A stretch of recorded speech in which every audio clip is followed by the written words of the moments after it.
She wanted a child. Then she started fearing him. Now he sleeps with my old watches, as if time won't hurt him again. It was Friday, June 7th, 10:14 p.m. 79 degrees. 68% humidity. One of those heavy nights in San Diego where the air clings to your skin and your instincts start whispering things you've been trying to ignore. I stood on the back patio, holding a cup of Sumatra dark roast, watching the garden's sprinklers tick to life in synchronized lines. Inside the house, it was quiet, except for the soft hum of a blow-dryer upstairs. Rachel was drying her hair again, too long as usual. My name is Nathan Bell. I'm 45. I run a private insurance agency I built from the ground up after I left Army intelligence 20 years ago. Rachel and I have been married for 12 years. We live in a custom-built home outside San Diego, one I designed myself, down to the reinforced office walls and sound-dampened ceiling fans. I've never been a man who leaves weak spots exposed. For years we tried to have kids. One miscarriage. Several failed rounds of IVF. Eventually, Rachel stopped crying in front of me, and started crying behind closed doors. So we adopted. His name is Adam. 6 years old. Quiet. Watchful. When we first brought him home, he wouldn't eat anything but plain pasta and applesauce. He refused to sleep in his own bed. Every night, he curled up on the floor by the wall, as if staying low made him invisible. I didn't push him. I just let him exist in peace. Over time, he started showing small signs of trust. He'd tiptoe into my office, the one where I keep my collection of vintage watches. He was fascinated by the ticking sounds, the way I'd wind them, polish them, adjust the hands like they mattered. One night, I found him sleeping on the couch with my grandfather's old longines resting on the pillow beside him. From then on, that watch stayed with him. Like it anchored him in time, or protected him from it. But after a few months, things shifted. Rachel, who had once begged for motherhood, began pulling away. She didn't say it directly, but I saw it. She flinched when Adam looked at her too long. She avoided bedtime. Stopped using the word Mom. When I asked if something was wrong, she just shrugged. He gives me the creeps sometimes. It's like he's always watching. She worked from home, part-time accounting jobs for small businesses. Flexible hours. No real oversight. But I started noticing patterns. Late-night messages. A new password on her phone. Muted conversations in the laundry room. Once, while fixing the porch light, I heard her whisper laugh into the phone. No, not tonight. He's here, probably reorganizing his little museum of dead men's watches again. She thought I wasn't listening. She was wrong. Then came the physical details. A scent on her coat that didn't belong to either of us, Bleu de Chanel, subtle but present. Lipstick stains on wine glasses that didn't match the color she was wearing. Her car seat adjusted farther back than usual. One evening, she came home an hour late. No call. Just a vague excuse. The studio lost power. Phone died. I said nothing. But when she turned away, I saw the fresh mark on her neck, hastily covered with foundation. Too fresh to be old. Too low to be accidental. I poured myself another cup of coffee and walked upstairs. Adam was already asleep, curled up next to my watch case like it was a shield. And that's when it hit me. I hadn't just lost my marriage. I'd lost myself, because I had seen it coming for months and did nothing. But that night, something changed. The next morning, I woke up at 5:12 and started planning. Not revenge. A rescue. For the boy she wanted to forget, and the man I refused to become. The morning after that long Friday, I got out of bed at 5:12 a.m. and opened my laptop. Rachel was still asleep, turned away from me, her breathing too perfect to be real. I didn't touch her phone. I didn't follow her to work. I didn't say a word. I started where I always do, with patterns. In the insurance world, fraud doesn't shout. It leaks. Dates don't match. Charges show up in the wrong county. A man files a claim 5 days before his car, accidentally, burns to the ground. That's how you find the truth. Quietly. So I pulled the Wi-Fi router logs. Rachel's laptop had been connecting to a second cloud drive I didn't know about, at night, after I was asleep. The activity was low bandwidth, like syncing folders or uploading spreadsheets. Her cover? She said she did freelance work for small businesses. But I've been in this business long enough to know, clients don't email you at 2:47 a.m. with spreadsheets labeled 2022 tax personal final. She was hiding something. And it wasn't just from me. I began cross-checking the companies she claimed to work for. A few didn't exist. One address led to a storage unit in Escondido. Another one, to a closed juice bar in La Jolla. She wasn't a bad liar. She was a methodical one. The kind that doesn't invent stories, just edits details you won't question. That Monday, she left early for a supposed on-site consultation. She wore soft makeup, neutral perfume, and a blouse I hadn't seen in over a year. She said she wouldn't be home for dinner. I smiled and nodded. 10 minutes after she left, I texted a friend, Mark, a former client who now ran a discreet personal surveillance service. We'd helped him dodge a 6-figure false injury claim once. He owed me a favor. Within 30 minutes he had a tail on her car. She didn't go to an office. She drove straight to a small house in Del Cerro, about 25 minutes from our place. A red brick rental property, quiet street, no cameras. She parked out front, walked inside like she'd done it 100 times, and stayed there for 5 hours. Mark sent me a photo. There was a man, maybe late 30s, clean-shaven, tall, athletic build. He opened the door for her, shirtless. Her client. That evening, Rachel came home humming. Hair washed. Eyes bright. She said the consultation went great. The client wanted to keep her on full-time. She kissed me. I let her. But when I looked past her shoulder, I saw Adam watching from the hallway. Silent. Still. Like he wasn't supposed to be there. He didn't blink. Just turned away and walked back to his room. That night I couldn't sleep. Not because of the affair. I could have survived that. What I couldn't let go of was this. She was fading from the boy. I had seen it before, in war zones, in broken homes. When adults use children as background noise. When they start treating them like obligations, not people. Rachel didn't yell at Adam. She didn't hit him. She simply stopped seeing him. When he sat too close, she shifted. When he asked questions, she gave flat answers. When he touched her wrist, she flinched. That's the kind of damage you don't put in a police report. It doesn't leave bruises, just a lifetime of doubt. One afternoon, while she was in the shower, I sat with Adam in the garage. He liked the watch case, the wood one with the glass lid and velvet inside. I had let him choose a piece to keep. He picked the old Jaeger.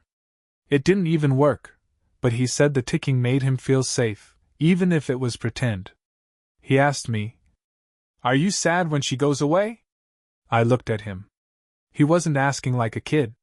He was asking like someone who already knew the answer. I said, "I'm more sad when she comes back." He nodded. Didn't say another word. 2 days later, Rachel left for an overnight retreat, something about a small business networking event in Temecula. She packed 2 dresses, her curling iron, and exactly 1 toothbrush. She didn't ask me to come. She didn't even ask about Adam. When her car turned the corner, I grabbed the emergency key and checked the safe. Her documents were there, old tax forms, bank statements. And 1 folder labeled Adoption, personal copy, do not remove. Inside were forms. Standard agency contracts. Certificates. Finalization orders. But there was one document that didn't belong. A letter. Dated 6 months before we adopted Adam. From a name I didn't recognize. Victor Daniels. I read it 3 times. Then a 4th. The man was writing to Rachel, saying he couldn't keep Adam anymore. That the situation had become dangerous. And he was counting on her to do the right thing. She never told me about this man. She told me Adam was found through an agency, no relatives, no history, just a child in need. But this wasn't an adoption. This was a handoff. She didn't adopt Adam to save him. She took him to hide him. And now I had to find out from who, or what. I didn't sleep that night. Rachel texted from Temecula around 11:43 p.m. Just got to the lodge. Super tired. Early day tomorrow. No emojis. No questions about Adam. No mention of me. I waited 2 minutes. Then forwarded the letter from Victor Daniels to my private investigator. Mark texted back. I'll have a full profile by morning. I knew he would. When you've worked with fraud long enough, you learn to read between the numbers, where people hide things. But Rachel wasn't just hiding an affair. She was hiding a past. And now I was wondering, was Adam part of a crime scene I never knew about? By morning I had results. Victor Daniels, age 39. Former EMT, now off-grid. No fixed address. Last known employment, a furniture repair shop in Chula Vista, shut down 14 months ago after a fire in the back unit. No arrest record. No living relatives. One old business registration to a cancelled P.O. box. And then, nothing. Gone. But here's what caught my eye. 6 months before we adopted Adam, Victor had signed over temporary custody rights through a private guardianship, not a licensed agency. The papers were notarized, yes. But they weren't legal adoptions. And they listed Rachel Bell as next of kin by personal trust. That phrase stuck with me. Mark confirmed it. Looks like this was a gray market transfer. Not technically illegal. Not technically real. Classic disappearing act. Which meant Rachel had bypassed the system. She didn't want background checks. She didn't want investigations. She wanted control. That night, I sat down with Adam. I didn't ask questions, not directly. He didn't like that. Instead, I pulled out the Jaeger watch and showed him how to wind it. It still didn't work. But he liked the process. Pretend ticking, he said. It still helps. Then he asked, Is it okay to miss someone who left you? I nodded. Depends on why they left. Adam was quiet for a while. Then he said, Victor used to make pancakes with peanut butter. Rachel said he had to leave. That he was too broken to take care of me. But he didn't feel broken to me. And just like that, it all clicked. Victor wasn't Rachel's past. He was Adam's dad. She didn't just lie about the adoption. She stole a child from a man trying to escape. I spent the next 2 days digging through everything Rachel had ever signed, scanned, or uploaded. Her old laptop backups. Her PDF metadata. Even her browser caches from 3 years ago. And eventually, I found something she must have missed. A scanned receipt from a storage unit in Oceanside, dated just a week before Adam came to us. Unit #A24. Paid in cash. 6-month lease. Under the name RD Management Consulting. I made a call. It was still active. I drove out there the next morning. 11 a.m., 83 degrees. Empty skies, dead air. The place looked abandoned. I gave the attendant the lease number. She barely looked at me, just handed me the key and pointed toward the back. Inside that unit, dust. Shelves. Boxes. A broken lamp. And then, on the far right, a plastic tub labeled Daniels, Legal/Personal. Inside, a copy of Victor's ID. Photos of him and Adam at the beach. Old birthday cards. And one medical form with a clinic logo, showing Victor as Adam's biological father. And at the bottom, a note. Handwritten. 1 sentence. If anything happens to me, he's yours. But please, don't let her near him again. I stood there for a long time. My hands were shaking. Not from rage. From something worse. The realization that I had been part of someone else's escape plan. And I didn't even know I was helping the villain. She didn't just lie to me. She used me to launder a crime. And now I had to find out if Victor Daniels was alive. Or buried under her next lie. Rachel came back from Temecula late Sunday night. She smelled like hotel soap and cheap white wine. She kissed me like she was still trying to win an Oscar for Loyal Wife. I led her. She said. It was good. Great speakers. I took notes for once. I said. Glad you're back. That was it. She asked nothing about Adam. She didn't notice that I'd moved the safe. Or that the adoption folder was gone. Or that her letter from Victor, the one she never meant me to read, was now in a lawyer's hands. Monday morning, I called in sick. First time in 8 years. I drove downtown to a law office I trusted, Fay and Keller. They'd helped me once before when a client tried to fake a disability claim using his cousin's x-rays. This time, I wasn't asking for a payout. I needed protection, for me, and for a 6-year-old who now slept with a dead watch and woke up from dreams he couldn't explain. I met with Patricia Fay, a no-nonsense attorney in her late 50s who'd seen everything twice. I showed her the folder. The forged guardianship. The storage unit photos. The handwritten note. She asked just one question. You think the father's still alive? I said. If he is, he's in hiding. If he isn't, I need to know why. She leaned forward. If this woman placed the child in your home under false adoption terms, while misrepresenting legal guardianship, and if the biological father didn't give up rights legally, that's not just unethical. That's criminal. Then she said the word that locked it in. Kidnapping. I didn't go home after that. I went back to the Oceanside storage unit. This time, I looked for clues Victor didn't mean to leave behind. I found a USB drive, taped under the lid of the plastic bin.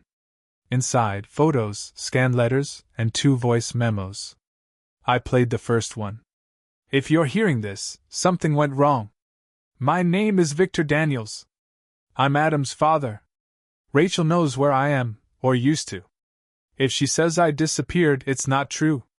I left him to protect him. I never gave him up. My blood turned to ice. The second file was shorter. I saw her again yesterday. She said she'd fix it. She said I'd never see my son again if I opened my mouth. I don't know who she really is anymore. But I think she's planning something.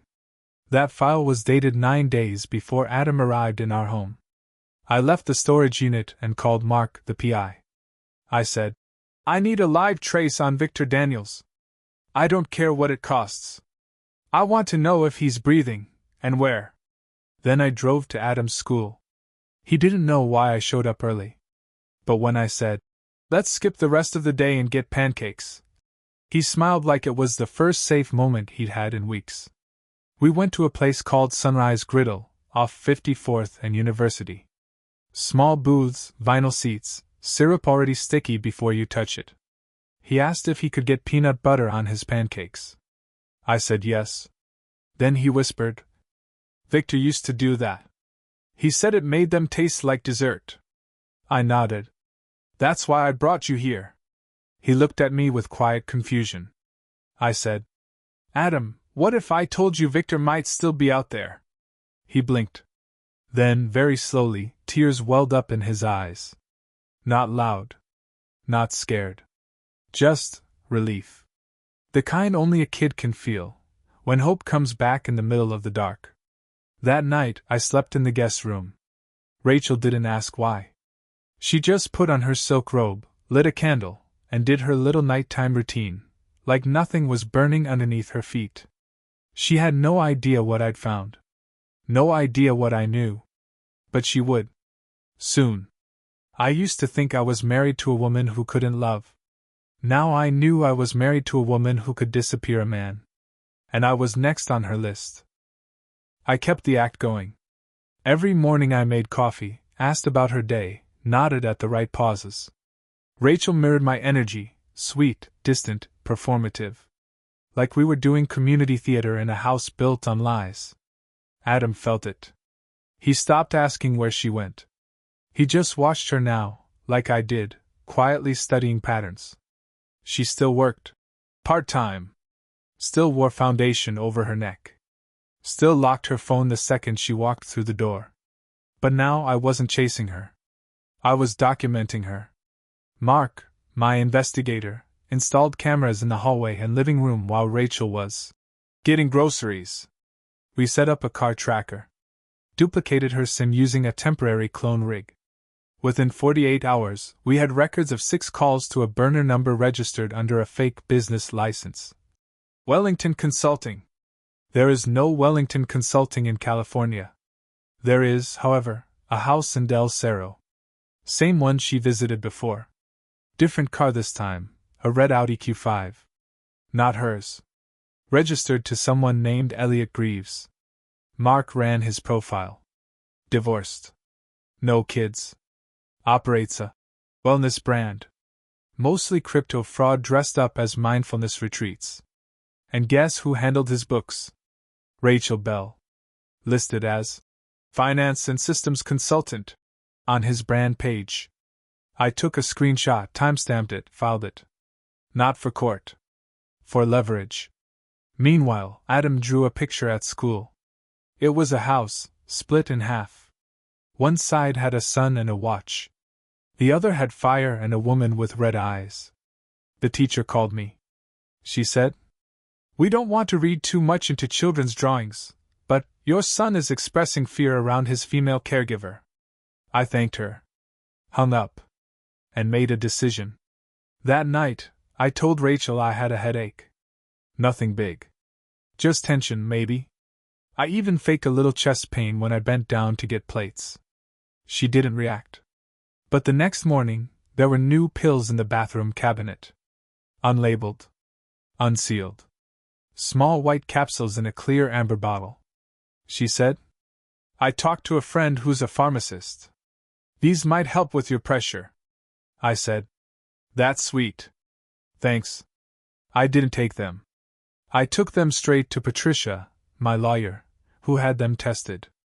2 days later she called me. Voice tight.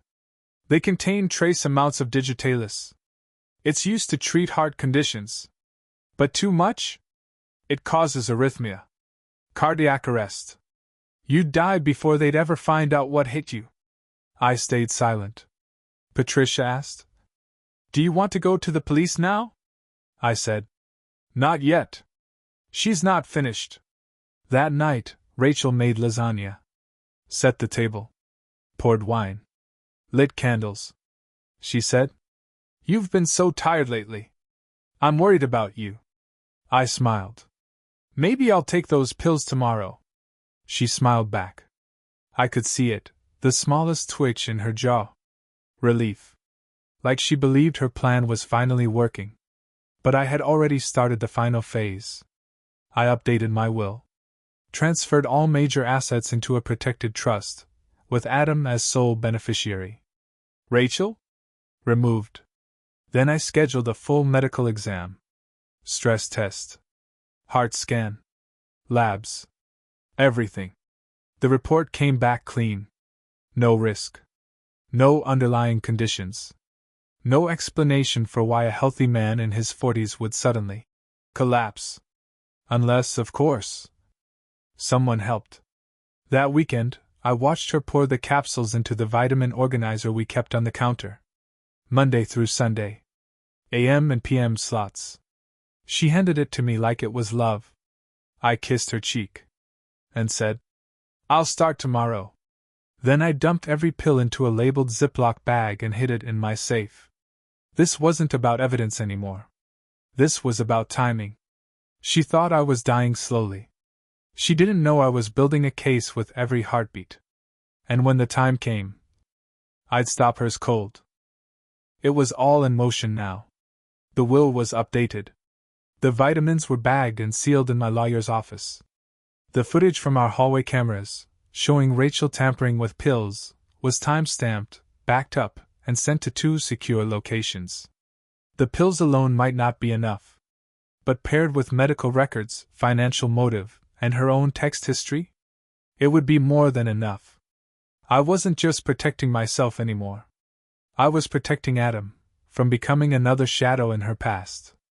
I met with Detective James Holder, a quiet man with tired eyes and a notepad he never stopped writing in. I told him everything. Showed him the pills, the letter from Victor Daniels, the storage unit lease, the fake adoption, the audio recordings, the burner phones. He didn't interrupt. Just nodded, scribbled, asked short, precise questions. Then he said, "You realize if she's done this before, if Victor Daniels is missing and presumed dead, she's not just planning your death. She's done it before." I asked. "What do we do?" He replied. "We let her try. Then we catch her doing it. We set the date. 1 week out. She would think her plan was finally working. During that time, I played the role, tired, light chest discomfort, forgetfulness. I even asked Rachel if she could refill the vitamins. She smiled, kissed my forehead, and said, "Of course, babe." Meanwhile, Mark set up surveillance outside the Del Cerro house, Elliot Greaves' place. We got images of her arriving in a different car, bringing 2 bags and a clipboard. Greaves let her in. She stayed 3 hours.